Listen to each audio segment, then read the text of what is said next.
और अभय दुबे साहब भी बहुत ध्यान से सुन रहे थे कि दिग्विजय सिंह ममता बनर्जी को लेकर क्या कहते हैं। कुमार विक्रांत हमारे साथ मौजूद हैं। कुमार, लेकिन थोड़ी देर पहले ही TV9 भारतवर्ष ने यह खबर ब्रेक की कि दिग्विजय सिंह को भी जिम्मेदारी अब दी गई है ममता बनर्जी पर हमला बोलने की, और दिग्विजय सिंह सामने आ गए मीडिया के, बोल दिया हमला। जी बिल्कुल, ये रणनीति का हिस्सा है, क्योंकि दिग्विजय सिंह वो शख्स हैं जो लगातार कांग्रेस आलाकमान से ये कहते रहे कि शरद पवार, KCR, जगन मोहन रेड्डी, ममता बनर्जी जो कांग्रेस पार्टी से निकली हुई पार्टियां हैं उनसे दोस्ती का हाथ बढ़ाया जाए उनकी तरफ। और ऐसे में लेकिन जब ममता बनर्जी लगातार हमलावर होती गई, यूपीए पर सवाल खड़ा करने लगी, राहुल गांधी का नाम लिए बगैर उन पर हमला बोलने लग गई, तो दिग्विजय सिंह ने आकर कहा कि याद दिलाना होगा कि ममता बनर्जी NDA के साथ 2003 में हाथ मिला चुकी हैं, मंत्री बन चुकी हैं अटल सरकार में। और यही बात दिग्विजय सिंह ने आज फिर कही है कि किसने हाथ नहीं मिलाया जनसंख्या भाजपा से, ये निशाना ममता बनर्जी पर है और कांग्रेस पार्टी की यही रणनीति है जो कि आगे बढ़ती जाएगी। ठीक बात है, सीधा निशाना, सीधा हमला ममता बनर्जी पर। अभय दुबे जी, इससे क्या ये मैसेज नहीं जा रहा है कि देखिए विपक्षी एकता ही दो फाड़ होती हुई नजर आ रही है, ममता बनर्जी एक तरफ है, कांग्रेस पार्टी एक तरफ है? नहीं, वो तो एक तरफ थी, यूपीए का हिस्सा वो थी नहीं। मैंने आपको बताया कि जितने प्रांतों में हम चुनाव लड़े हैं वो कोई टीएमसी उस प्रासंगिक थी नहीं, टीएमसी के साथ नहीं लड़े हमने। तो बिहार तक में 3 राजनीतिक दलों ने मिलकर भारतीय जनता पार्टी को हराया।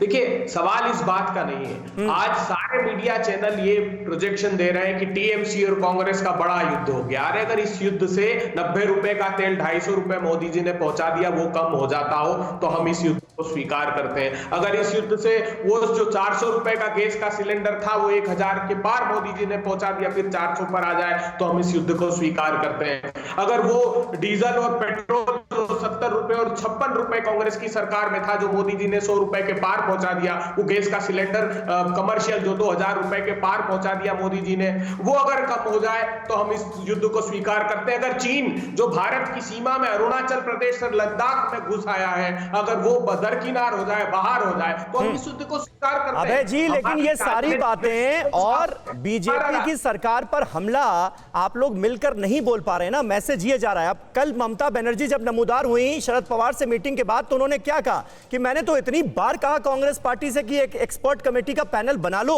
जो सारे मुद्दों पर बात करे, लेकिन कांग्रेस सुनती ही नहीं। ये काम क्या इतना मुश्किल था क्या?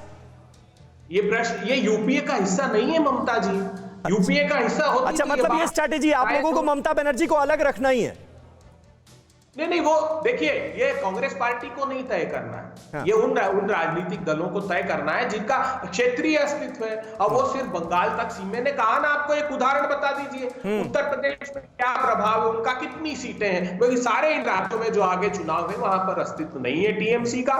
ममता जी को विचार करना चाहिए कि कहीं वो मोदी जी की लिए और प्रशांत किशोर जी का लिखा हुआ तो नहीं पढ़कर खुद का नुकसान कर रही है। वो आज ये जो लड़ाई है व्यापक लड़ाई है, इसमें उनका स्वयं का नुकसान है, इसका मूल्यांकन उनको करना चाहिए। लेकिन अभय दुबे साहब, जब आप ये कहते हैं तो विपक्ष में एक तरह की फूट भी नजर आती है ना, और बीजेपी के लिए फिर तो ये शुभ संकेत है। प्रियंका टिब्रेवाल जी, मानेंगे आप? और एक सीधा सवाल मैं आपसे ये भी जानना चाहता हूं कि एक तरफ 2024 के सिनेरियो का तस्वुर अगर किया जाए, ममता बनर्जी अगर विपक्ष का चेहरा रहती हैं तो वो स्थिति, और राहुल गांधी अगर चेहरा रहते हैं विपक्ष का तो वो स्थिति, कौन सी स्थिति ज्यादा फायदेमंद है बीजेपी के लिए?